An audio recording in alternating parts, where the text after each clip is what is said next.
Hello, everyone. Welcome back to the Be a Better You podcast. I am your host and subconscious reprogramming expert and emotional abuse recovery mentor, Allison K. Dagney. Today, we have a really special guest, and I am so excited to have her on today. I just got finished reading her book, and it is fantastic. We're going to talk about the book, but I'm going to go ahead and let you introduce yourself. Lisa, go ahead and tell everybody who you are, what you do, and who you support. Okay, so thanks again so much, Allison, for having me on. It's been years since we've had our last conversation, so it's wonderful to be back with you. So I'm Lisa. I always say I'm the female half of Been There, Got Out. My partner Chris is the male half, and I'm a state certified domestic violence advocate and trained crisis counselor. Um, Chris and I help men and women all over the world in the worst divorces, separations, custody battles, and co-parenting hell so they can save as much time and money and energy as possible. I personally spent about 10 years in the legal system with my own case. That includes about 7.5 years representing myself through about 100 court appearances in 2 states. I always say it took a long time, but justice and karma were finally served beautifully. And in that process, my ex appealed 4 times, and I argued at the appellate court level. And not only one, but the case was so notable that it was published as case law, which is a really big honor for an attorney, and it's unheard of for a self-represented litigant. So really proud of that. Wow. Also gave live testimony that helped pass Jennifer's Law. So my state of Connecticut became the third in America to expand our legal definition of domestic violence to include coercive control. So all that invisible abuse is now taken a lot more seriously when it comes to restraining orders as well as custody. And then my ex decided to sue Chris and I for $4 million in defamation. It was shortly after the Johnny Depp case. I freaked out. It was totally fine. Chris and I managed to get that thrown out ourselves. And then our first baby came out in 2023. It's our first book. I know no one can see it. It's called Been There, Got Out: Toxic Relationships, High Conflict Divorce, and How to Stay Sane Under Insane Circumstances. And our latest baby, which you just mentioned, is our second book. It's called Been There, Got Out: When Your Ex Turns the Kids Against You. And just recently released. We are super excited about it. Of course, it's an awful topic, but it's one that affects approximately 22 million separated and divorced parents in America and Canada alone. We just came back from an important conference in the UK, and it's a huge issue there. So it's basically a global epidemic, and it's silent because a lot of people who are experiencing it feel like nobody understands, and there's all kinds of judgment associated with when a child doesn't talk to you because most of the world doesn't really understand domestic abuse and all of the invisible ways that it affects people. So I'm Wow. so thrilled again that you're able to have me on here to Yeah. talk about it because we're I'm very so, yeah, passionate about I'm it. so honored that you would be here because, as you know, I support people who have been abused emotionally, physically, sexually, lots of different ways. And many of them have children, and the children end up becoming these, tug of wars between a safe parent and an abusive parent. And I think this conversation really needs to be had because as I was reading your book and I could not stop reading it. I was like, oh my gosh, like every single page, every single thing. I was like, yep, yep, yep, yep. There were so many things and so many things that I learned too, like things that I didn't even know. And I want to start with one of the very first things I learned in your book, which was about the distinguishing thing between parental alienation and estrangement. Because, nowadays everybody's like, no contact with this person, no contact with that person, estranged from their parents, blah, blah, blah, like all these things. And I think there's a lot of confusion, and you guys break this down really beautifully in the book. So would you mind to speak about that? Yeah, and as before I even get into it, I'm thinking about something that I just heard recently that I think is really fascinating. I'm part of this abuse prevention group that's through a town called New Canaan, which is actually the home of Jennifer Doulos, who the law was named after. She was one of the Jennifers that was killed by her ex. But anyway, one of the members of this group is social services, and the woman who runs it was telling me that they noticed a very interesting trend recently, and that's that they were getting a lot of older women with mental illness and mental issues. And the one thread that they found in common was that their kids had stopped talking to them. And a lot of it had to do with the result of a high conflict divorce, which Wow. was fascinating because you think about the impact that it has on people, especially women who so identify with being a mother, or most Mhm. people who are mothers do, that Mhm. that's such a big part of their identity. And to have their kids stop talking to them, it really does what someone we just talked to the other day said. She said, it feels like half of my chest has been ripped out now that Oh. I don't have my daughter anymore. So, but alienation, and it's a controversial term, but from interviewing hundreds of professionals, lawyers, therapists, et cetera, that is the term that is used by experts. Being a state certified domestic violence advocate myself, I was very cautious because I know Mhm. it's not acceptable in certain groups of people, but because we know that term's been used against abuse victims. Yep. But parental alienation, or whatever you want to call it, is basically when one person without something that that person has done specifically to a child, but interferes and undermines that child's relationship with this other primary attachment figure. Mhm. So, for example, I think you probably, I don't know if you remember it, but in the book there was a therapist named Adam Barta who was telling me about one of his cases where a little boy hadn't talked to his father for 2 years, and when asked the reason, he said, well, he didn't give me the crayons that I liked when I was in third grade. I know. So those kinds of reasons where it's almost like some little truth Mhm. turns into this huge deal, but it doesn't really make any sense. So alienation is when something is unjustified. And that is kind of a squishy word, because who decides when something is Mhm. justified versus unjustified? And now, as we mentioned, estrangement, when someone has caused a child or someone else to not want to talk to them, it's tricky because our culture these days, and I know this from interviewing Dr. Josh Coleman, who is a psychologist and wrote a book called Rules of Estrangement. He was recently on Oprah, and it's controversial because our culture, focuses on like do what you need to do for yourself, and if you need to set boundaries and cut people off, that's acceptable. Mhm. So it's tricky, like what exactly is acceptable, and our culture is different than it used to be, and it's different from other cultures where people value conflict resolution. We also value accountability.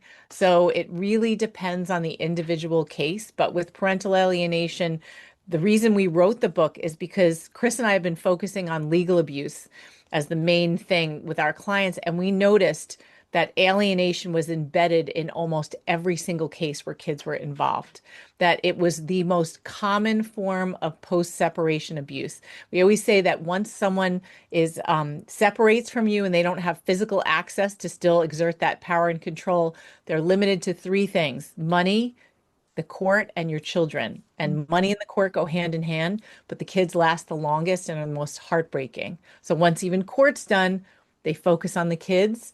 And we've had clients say in a variety of ways, like my ex said that if I leave him or her, they will leave me homeless, penniless, and childless. Yep. And so the childless is the part where it's like the kids will want nothing to do with you Yeah. if you end this relationship. Wow. I mean, thank you so much for sharing that and so much information in that crayon story. Yes, I do remember. I was like, Yeah. oh my gosh. But that's just proof that like they could take the tiniest thing and then start to spin it, like brainwashing you into, or the child into believing anything.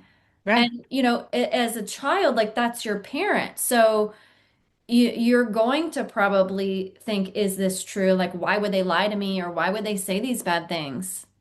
Yeah, I mean that's the thing is with children, we look at both of our parents as authorities, and we don't want to believe that either parent is lying. Mhm. So it's very, very difficult to be put in a situation like that. And that's why parents who behave like this create what's called loyalty conflicts, where the child isn't allowed to love you. They're only allowed to love them. Mm. And so whether it's overtly saying bad things about you, which a lot of people don't, they know better, but just body language, where if a child mentions they had a good time with you, parent might roll their eyes or Mhm. sigh or just do little things. I mean, we know that in terms of communication, only 7% are the actual words we say. Right. It's 38% is your tone, and the rest of it is your body language. Yeah. So that's a lot. A lot is conveyed to children where they know if you hate your ex or somebody hates you, that they better not show Right. affection or happiness. And that's why kids learn to, as a therapist in Canada, Marty Grunman says, they learn to read the room. They learn to Mhm. know, like, what do I have to do to be safe? And that's why it's so confusing for parents who have been targeted or alienated to be like, me and my kid had this great relationship. Like, I cannot believe this has happened. Why are they rejecting me when Yeah. my ex is the abusive one? Yeah. It's so heartbreaking, really, because they don't actually have to do a lot to make that happen. Have you seen, like, in your work experience, this happen from all ages, even to adult children, too? Yeah, absolutely. I mean, I've seen it happen with an adult child, where the child didn't talk to the person, the parent, for a long time, and the parent came back in their lives and started implanting things that actually never happened. And it was, I'll just say, I had conversations with this adult child being like, where did that come from? Wow. Yeah, yeah. I mean, memory is malleable. People Uh-huh. seem to think that, we are very clear with what we remember, that it's like a videotape. And we interviewed an attorney who specialized in alienation named Charles Jameson about that. And he said it's not. And that's why memory can be so tricky and Mm. people can influence memory. So especially with children. So My it's gosh. very hard. And I remember at one point we interviewed a detective from the New York City Police Department years ago who also worked for Child Protective Services.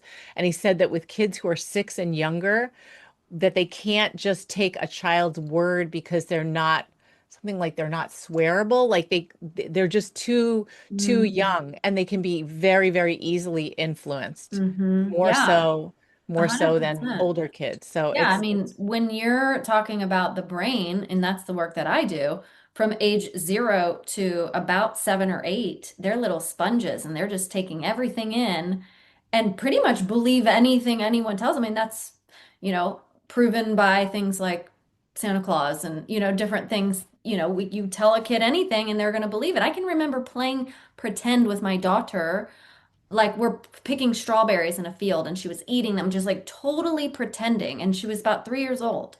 So their little minds are so impressionable, so when an adult comes in and does the things like the body language or the eye rolls or the scoffing or even outright saying, like, I know my ex told my kids that I didn't love them, like literally flat out said, your mother yep, doesn't love you. yeah, And then they came back and asked me, like, Mommy, like, is this true? I'm like, what do you think? And they're like, well, no, I think you love me. I'm like, yeah, because you're right. Because how would you not know that, right? You would only know it if I treated you in a certain kind of way. But giving right. that power back to them, I think for me was really important. So I guess my next question to you about this is, like, if somebody is in the middle of this and they're watching a child pull away, or they're feeling like, oh my gosh, what's happening? Like, what is something that a parent can do to really help them, I guess, stay grounded and stay in the moment when they notice that start to happen?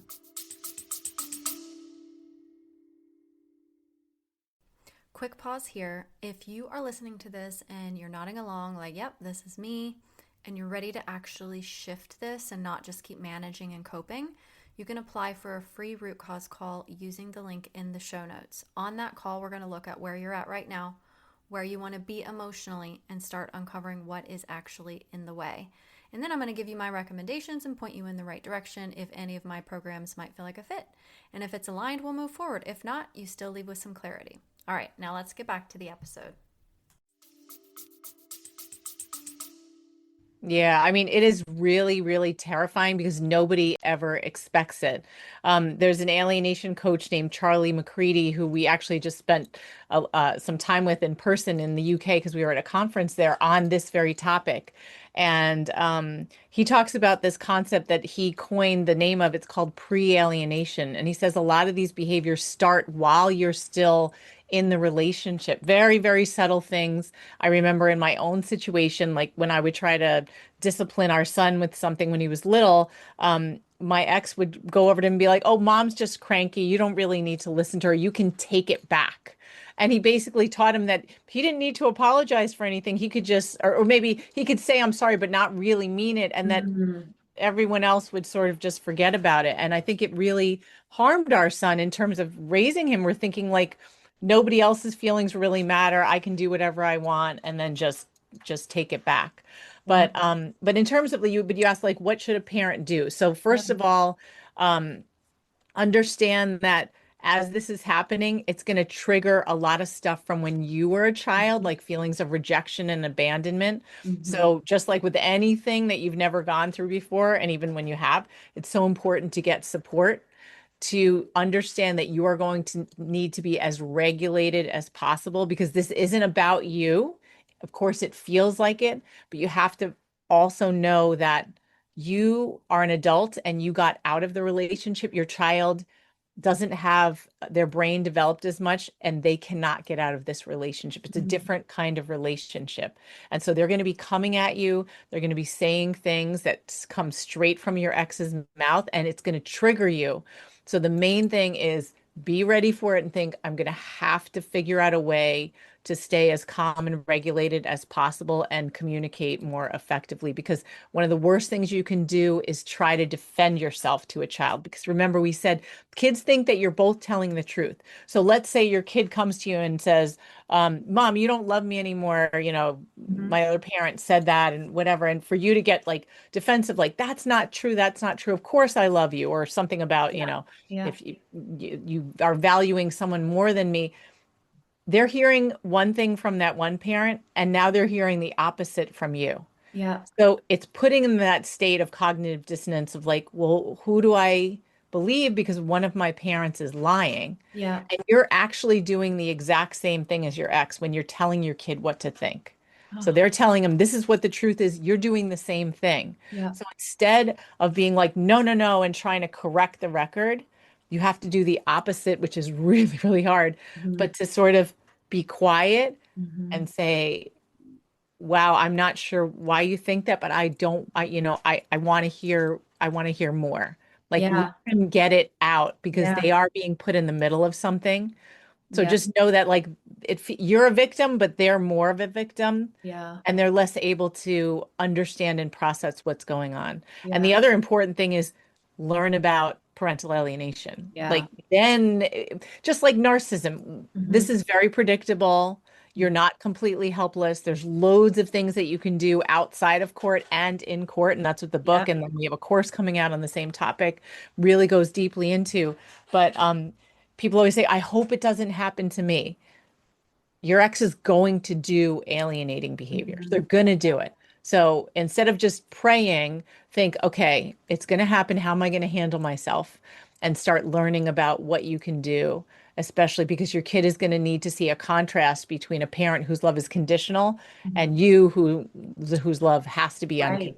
unconditional. Right. I love that, being regulated, being in a stable emotional position, not reactive, not defensive, is hard to do because I especially know. right after like being, you know, at a divorce situation or a breakup or whatever, and then the kids are being dragged into the middle of it, and then they're telling you things, and the grandparents are saying things, and their extended family and their parent and all the stuff, and it's coming at you. It's like these bullets. I remember thinking like, oh my gosh, like these bullets are just flying at me, and I just have to sit here and take it.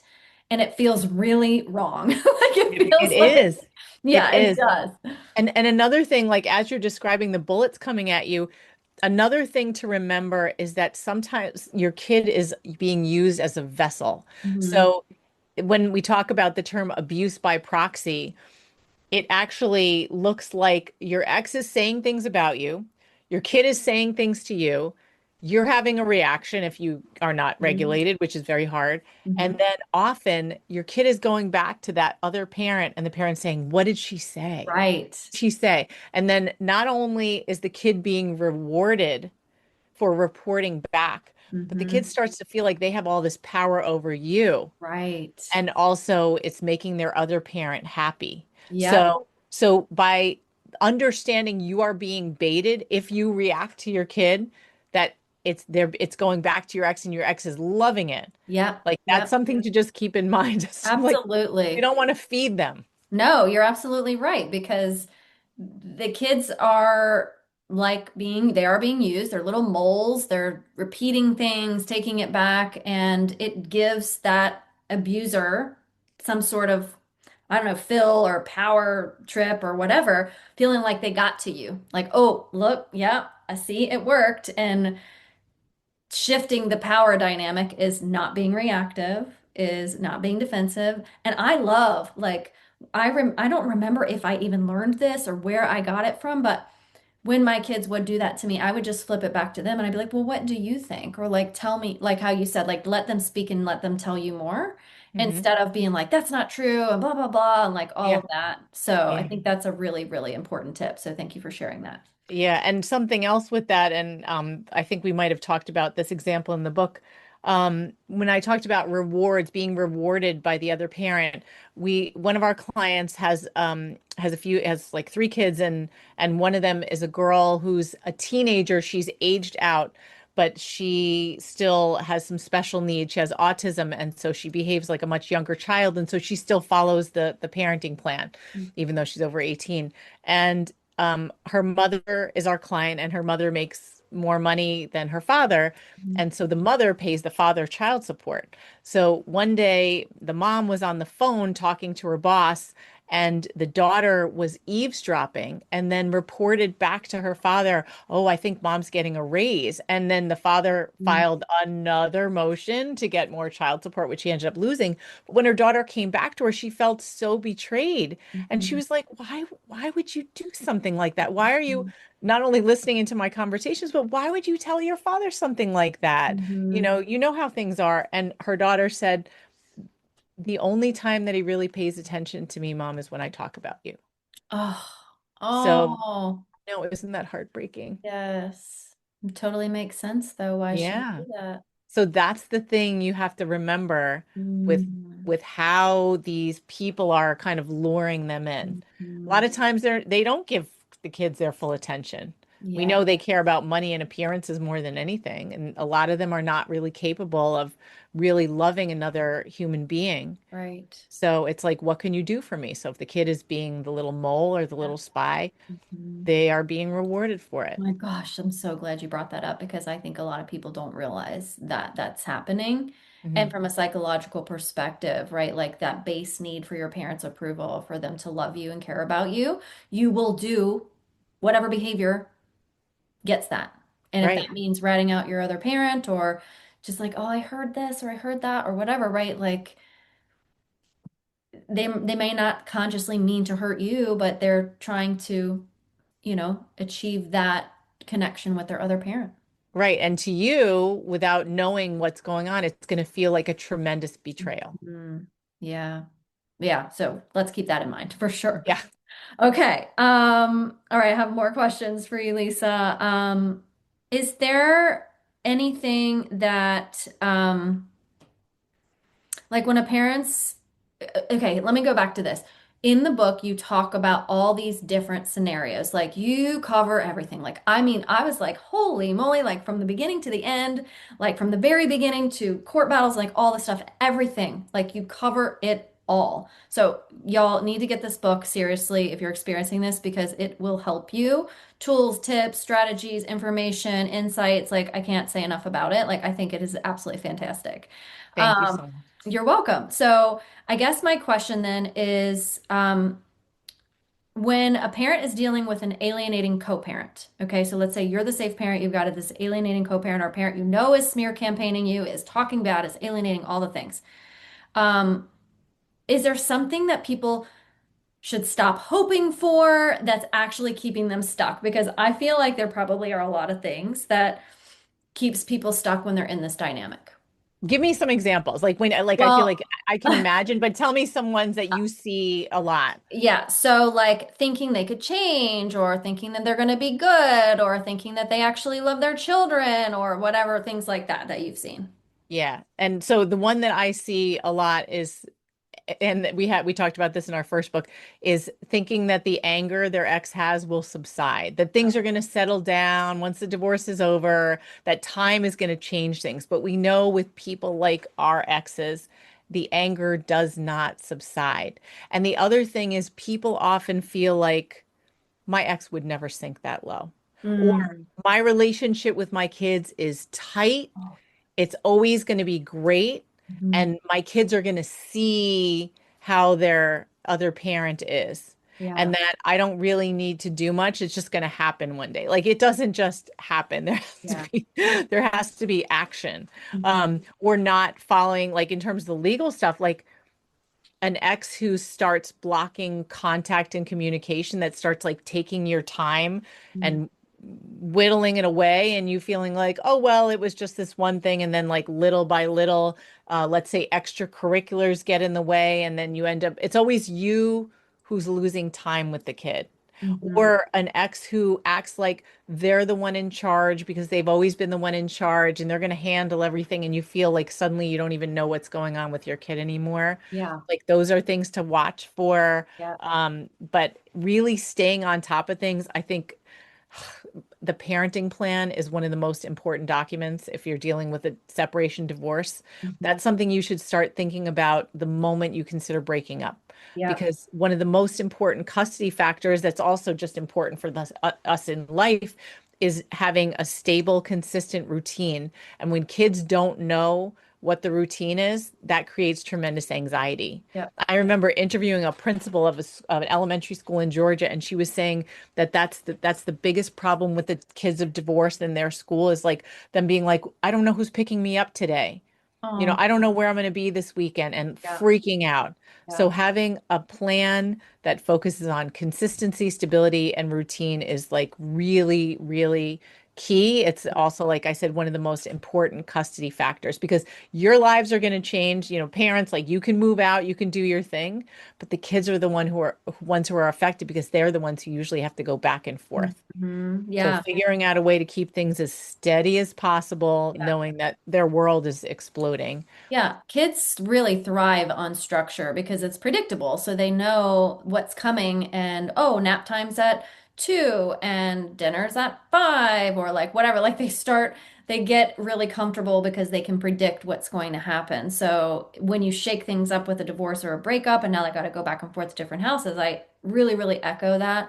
It's so key. So making sure that like I've had people come to me on like my discovery calls and things like that and they're separated from the other person and they have absolutely no parenting plan. They're like doing it like fly by the seat of their pants. And I'm You're like, like, we're gonna just figure it out. Like, oh, no, I'm like, oh my because gosh, what no. about the kids? Not just Right. you guys and your convenience, but like the kids Exactly. have no idea. Yeah. I'm like, oh, okay, first of all, let's get a parenting plan in place. Like we need to do that.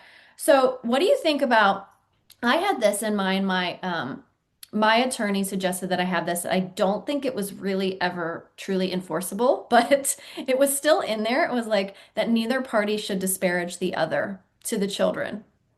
Okay, so What do you that's think that's about called that? the non-disparagement clause. Yeah. So I actually was interviewing an attorney named Tracy Galloway from Massachusetts. I think it was Tracy, and she was saying that in their state, they're actually not allowed to put a non-disparagement clause because it interferes with freedom of speech. What? Yeah. Isn't that, and Massachusetts has coercive control laws. Oh my So, God. yeah, so because it's like, how can the state tell people what they're allowed to say and not to say? I was just like, wow, that's so interesting. However, if a parent is disparaging the other parent, that looks really bad. So even though it's not in there, it's sort of a given that you just don't do that. Mm-hmm. So Mm-hmm. you can put it in there to influence your ex. There's all kinds of things that go Mm-hmm. into parenting plans that are kind of unenforceable. I Mm-hmm. thought you were going to say something about the right of first refusal. That's something Oh. people make a big deal about, Mhm. unenforceable. Like, Hmm. I mean, to go to court and spend a couple $1,000s and have a judge just slap the other person on the wrist and say, follow it Yeah. next time. It's so Yeah. not worth it. Yeah. So, Yeah, but right of first refusal was one we didn't have in place, and I thought I really wanted it because there were so many times that it would be his parenting time, and then he would go out of town and leave the kids with his mom or a family member, and I'm like, what? Like, I would love to have the kids if you're not right. gonna be with Yeah. them. But what do you actually, so you always find out later, Yeah. and then Hmm. you go to the court and it's like, what relief are you actually going to request them to do? Right. They're not going to fine the person. They're Right. not going to change custody over something like that. So it's Yeah. like, So as far as like parenting plan things that would be important to have, just as far as like time spent with each parent, where they're going to be, who's picking them up, like that kind of stuff, more logistical things, right? well, but no, parenting plan covers a lot. And actually, my partner, Chris, we joke around and call him Mhm. Pee Pee Man because he's the parenting plan man. Like his superpower is writing airtight parenting plans. And we're going to do a whole course on that once we do the alienation one. Awesome. But something that is really important to get in your parenting plan, and I got this idea from a New York City attorney named Yoni Leveritz, is the therapy clause. Because we already know that the kids are going to be messed up by your ex. So we want to make sure that they have mental health help. Hmm. So Yoni says that in every parenting plan, you should put a therapy clause in because we already know that many of our exes don't want the kids to get therapy Yeah. because then there's the possibility of them getting Yeah. exposed and it costs money and they don't need it and blah, blah, blah. Yeah. So by putting a therapy clause in that says something like if either parent or the child wants therapy, that it's a given that they'll get it, rather than turning it into what's called a major decision as part of legal custody under medical, to just have it as like if someone wants therapy, they should get it. You'll figure out how to split the cost, whatever, but not to have that as a debate back and forth. That's like one of the main things Hmm. we see people back in court for is because their ex will not let the child get therapy. And then you're forced to pay all this money to go to court and get a judge to give a court order. Just put it in the parenting Yeah. plan. You'll save so much money and Yeah. time and energy. And if your ex doesn't allow it, then it's much easier for the judge to see like it's already our law, it's in our agreement or our order.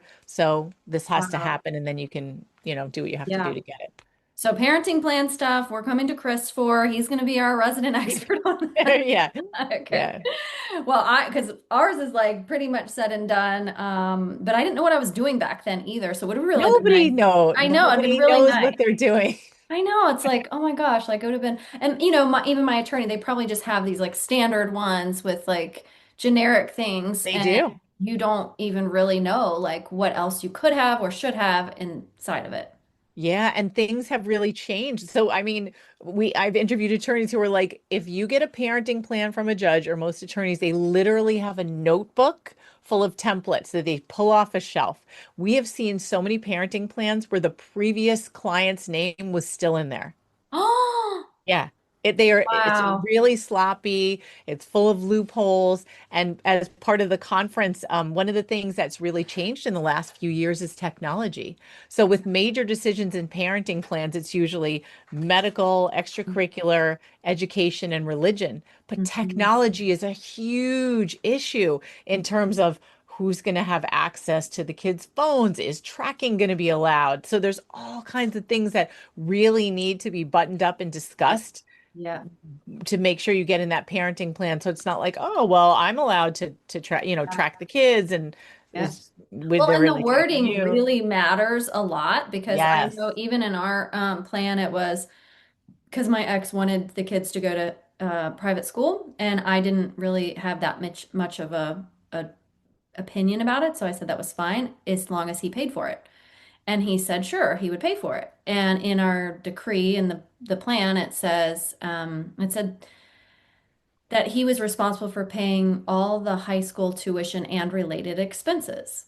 So, and related expenses, well, to me, that's pretty much everything that goes along with it. So every time there was like a uniform or a book fee, like, and he would want me to pay for it, I'm like, no, because it says and related expenses. So Right. But it's not spelled out. yeah, yeah. So he didn't like that, but ultimately, it was on him. He had to pay for it. So that it's so important to have you often think your attorneys have everything ironclad, but like they don't always. Like you said, it could just be like a copy paste from Not someone else's. ever. I mean, so rarely with cases Mhm. like these because this is the minority of cases. We always joke that our clients belong to the "my lawyer says this is the craziest case they've ever had" club because they defy logic and they do require so much detail and no gray language, as we like to say, Yeah. because those loopholes are are gonna make you back in court because someone will have a different interpretation, and Hmm. we like to comb through. Chris likes to look at other people's parenting plans if they're like, Hmm. in their final stages or if he's not writing it for them. He said he looks at it with the eyes of an abuser. Like, what can I Hmm. use to get away with something? So, Oh, for example, one of the words you want to be very careful with, we do it tactically, is the word reasonable. mm. It's Reasonable so is vague. meaningless. So, Yeah. for example, when you have in an agreement something like this agreement shall be considered an order. If one person isn't following the order and you have to go back to court, then that person shall pay reasonable attorney's fees.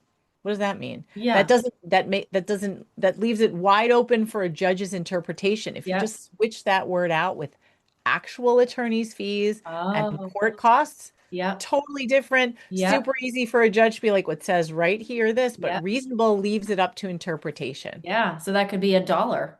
Yeah, right? It's a subjective term. You can't Yes. define it. So, Right, right. So when you say wow. actual, it's like, why Mhm. wouldn't we put actual? Because both of us are going to comply with this order. So who cares? And then, but you have it there. Yeah. That's what we call protective language. Yeah. I love that like he's looking at it through that lens because we looking at it through our lens would be like, oh, because I can be reasonable and I'm a reasonable Right. person. But like a person who's like abusive or disordered or whatever is not going to see it that way.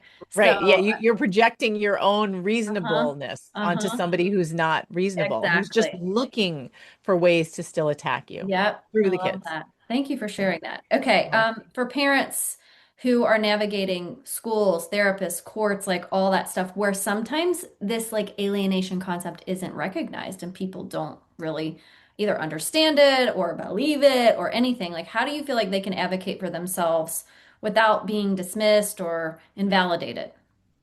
Yeah. So Chris is really good with coming up with like acronyms. So Mhm. he talks about something called the UPS method. I think it Mhm. stands for unemotional preemptive strike. So we already know that your ex is going to do smear campaigns and tell all the friends, whatever. So there's different things that you can say. We often think about what to say to a teacher or a doctor, and it's something like, our child's other parent and I have a difficult relationship, but all I ask is that if ever you hear something about me that might cause concern, that you give me the opportunity to address that Mhm. before forming an opinion. So Ah, something like yes. that. That I it's, remember it's reading this in the yes. book. Yes, it was very good. Yeah. Yeah, It's because very you like don't want to laid out. seem, yeah, you don't want to seem like the person who's cares Hmm. about the conflict. And when you say it like this, it's like you're just saying this is how it is. Hmm. If you hear something, give me the opportunity. Most people will perceive you as very reasonable Hmm. by you staying really calm and just saying this without bad mouthing the other person, without saying, don't believe them, they're really this, because then people get defensive, like, Right. why should I believe Yeah. you? People Yeah. like to draw their own conclusions. So this is like a really Yeah. neutral way to still allow them to do that, but to sort of get in ahead of time to be like, be Exactly. ready for it. And when it happens, for them to be like, oh yeah, they did let me know that something might be like this. Yeah. I also know just from the coaching work that I do and my personal experience that people don't like to talk about abuse. They're very uncomfortable with Right. it. So Yeah. like if you like try to claim that your ex is an abuser or that they did this or that or whatever, like people just kind of shut down. Like Yeah.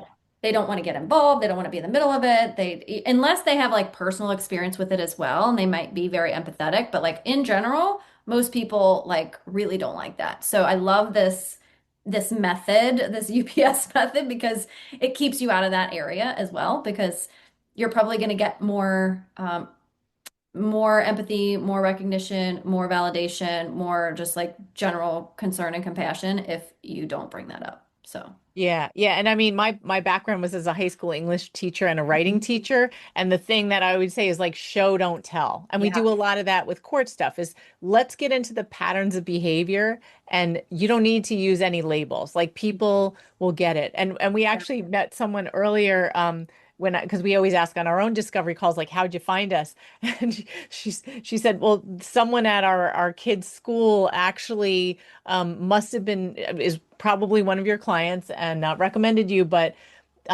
this person must have been observing the interaction between my ex and I, and it's an elementary school and the kids, and seeing that we had nothing to do with each other. So one day they went up to her and said, "Hey, you have a deranged co-parent, don't you?" Because I noticed the body like I was like, we should make a t-shirt. Mm.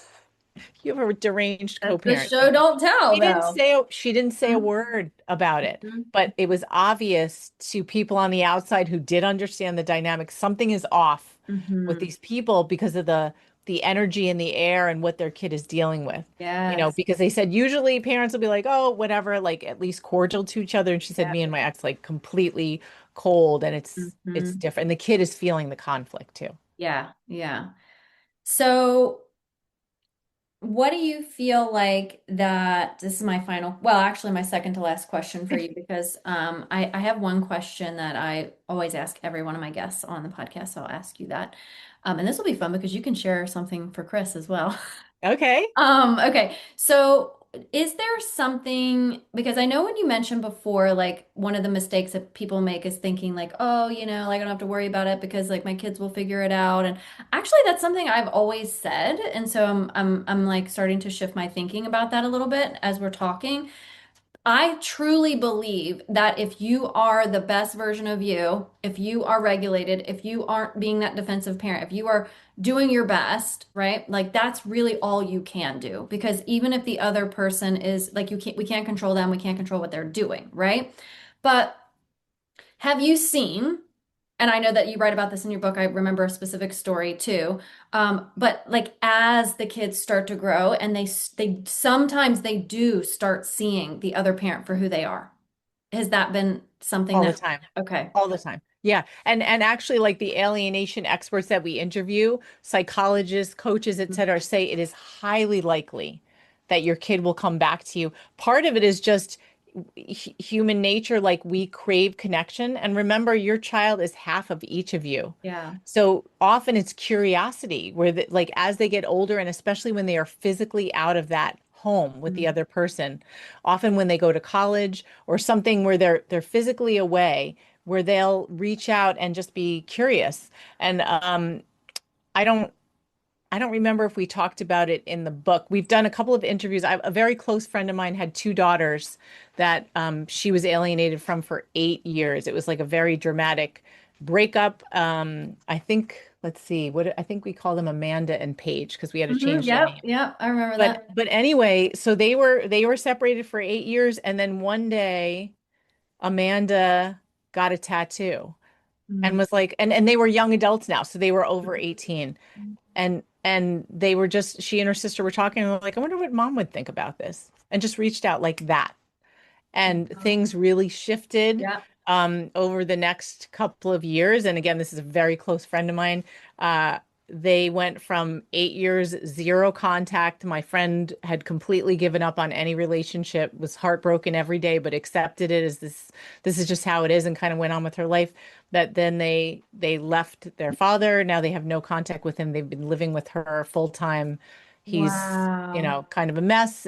She Yeah. wasn't the first person that he did it to. The Yeah. same thing had happened with his first two children with another woman. So Yeah. it was like a pattern that he was Yeah. doing. But she never thought it would happen. And it's been amazing for me as her friend, knowing her for years, Mhm. to see the return of these kids. And we spent Yeah. the last two Christmases together. And as you can see, like the two daughters wanted to be interviewed and they wanted to talk about it. Yeah, I loved that story. It was so good. And I'm so glad that you shared that too, because I think that a lot of people do have this like deep fear of losing their children, and rightly so. So when we hear stories like that, it really does bring some hope to the situation. I just have a client who had been separated for, I don't know, the past 6 months or so. She finally decided she didn't want to stay in the marriage. It was emotional abuse. She filed for divorce, and she has two young adult children, and they've been kind of swaying back and forth, back and forth, back and forth, back and forth through this whole process. And it's really like this roller coaster that my client is Mm. experiencing. It's really tough. And one of her children, I guess they were having a conversation about something, told her, don't ever say abuse again about my dad. Yeah. Yeah. And she was like, really did not want her mom to talk about it with her Yeah. and not Yeah. say that word. Yeah. And so she's respecting that. Um and I kind of do what you say, like, like the show don't tell. And also like his behavior is going to show, right? You just have to work on you and be the best version of you that you can be. And yeah, maybe you don't use that word around your Yeah. children. So, Right. Or don't even talk to them about what's mhm. happening with Right. because that's Exactly. again a separate relationship. And remember, they're half of that other Yep. person. So Yeah. when you're criticizing, and it's really hard not to, but Mhm. if you criticize your ex or call Yeah. them abusive, you're Yeah. basically telling your child that That's that part of who they're you are. Yeah. flawed. Yeah. Yeah. Yeah. And that is, Uh, it's tough, but I'm so glad that we've opened the floor to this conversation. This is the first time I've had you on this podcast, maybe not the last time. I'd love to have Chris on one day, to have his take on some things too. But before we wrap yeah. up, is there anything that you wanted to share that I didn't ask about that you think my audience should be aware of and know? Oh, well, it's such a huge topic, but I Mhm. think the important thing is to expect it, but know there is so much you can do. And I think, Allison, you already talked about it a bit, like being the best person you can and the Mm. best parent you can. And I know from interviewing an internal family systems therapist recently named Jane Frumberg, she said, we were talking about like family therapy, like what if the kid refuses to go, like it's gotten to the point where the kid doesn't even want any contact with the parent, and she said that what she sees is the parent that's consistent, even if the kid doesn't show, like they will see later that Mhm. you always tried. Like Yeah. that effort really matters. So even though a lot of people who might hear this are like, oh my God, my kid hasn't talked to me Yeah. in a while, or we have very little contact, like you said, it's so important to keep showing up however you can. Mm. There's all kinds of ways to show that you care, even if you don't physically send anything to the Mhm. kids. Like often you'll hear advice like still keep texting them or sending them gifts or whatever, but a lot Mhm. of times the other parent might make it impossible for them to receive it. But Yeah. for you to even just do it and like even if you write cards and never send them, but just hold them. We Yeah. talked about that curiosity for a kid to come back later and see evidence that Yeah. you didn't abandon them, that you Yeah. do love them, you know, That's powerful. that matters. That's really powerful. Super powerful. Okay, good. Thank you. Yeah. Okay, now to the fun question. Thank you so much for sharing all of this wonderful things. You guys, please get the book. It is so much more in depth than the things that we even taught. We were tip of the iceberg here on this podcast. So please go get it and read it and share it with other people that you know who might be experiencing this. Chances are, if you're listening to this podcast, you're going to need it, and somebody you know will need it also. So thank you for writing it to you and Chris. Okay, so would you mind to share? I always ask this question. Something that not a lot of people know about you personally. Maybe people like in your immediate circle, like your family and your children, but like not a lot of people know a quirky habit, something you're interested in, I don't know, a hobby you have, or like anything interesting about yourself. Oh, okay. Well, let's see. So people can't see me now, but I do a lot of stuff with art. I've always Is, loved art. is that your artwork behind there? No, I didn't do this one, Oh, but one of my favorite things to do is mosaics. Like oh, I backpacked around Europe and I used to live in Hungary, and I taught English there, but I love like riding the trains of Europe, and I would had all my beads with me because I used to make jewelry, and I used to learn, I don't know if you know what hair wraps are, those yeah, like with the, yeah. yeah. So I knew how to do hair wraps, and I basically travel around and trade jewelry for other art. And I love doing like, so we have a mosaic in my kitchen that I have like pieces of things that I collected from my travels. And I That just, is so cool. yeah. Look And at that's like a, you. that's like a big part of also what got me through, the end of my marriage and the divorce is finding creative things to do. And Yeah, yeah, love love that. color, love art, have art parties at my house with friends. It's I it's just love so learning much these fun. things about people because you like surface level, like obviously you have like a varied background, but you're also very like legal minded, you're very like detail oriented, you're forward thinking, like all these things. And then, oh, look, you have all this creativity that nobody knew about. So Yeah. I love that. I love that. Yeah. Anything you would share about Chris, or would you let him share for himself if he can come on sometime? Oh, Chris will share for himself, but let me think of what people don't know because Chris is like a really open book kind of person. Um, Chris is Chris is he's like he's I don't know how serious he seems, but he is like one of the funniest people I have ever met. When we first met, I thought he might be kind of boring because he seems like this nice guy, but he has the most evil, wicked sense of humor. I love it. He definitely tones it down like for our public stuff, but like Yeah, evil, wicked, I love um, it. hysterically funny, but seems like this like jolly person. Uh-huh. But oh my Uh-huh. God, he's got a Surprises very, you. sorry, say it again. Just surprises you. Yes, yes, Yeah. like, but just an associative brain that Hmm. is great for coming up with these Yeah. acronyms and labels and things. But I'm always like writing stuff down that he says, Uh-huh. being like, "Oh, I'm going to use that for something." But yeah, I mean, he makes me laugh harder than anybody else. He is That's so so witty great. and so funny. That's so great. I'm so glad that you, after your traumatic experience, Yeah. have been able to find a healthy, happy partner in life. So I'm Me really too. happy for you. So Thank thank you you. so much for being here. Now, where can people find you? Where do you want them to go to get your book and connect with you if they need coaching services or anything like that? Super easy. It's been there, got out. Our website is beenthere.gotout.com. On Instagram, we're at been there, got out with little underscores. The books, both books are been there, got out with different subtitles. Mhm.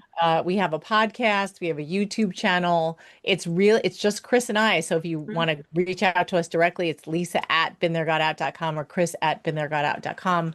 But our website has a little button if you want to schedule a free discovery, which is a Yeah. Zoom meeting and have a conversation. We're there and we have courses and all kinds of stuff, but just been there, got out, you'll find us. Excellent. Thank you so much for being here. And thank you all for listening to my podcast. Please go check out Been There, Got Out, all of their resources, all of their tools, and the books. You will not regret it, I promise. Thank Thank you you. so much.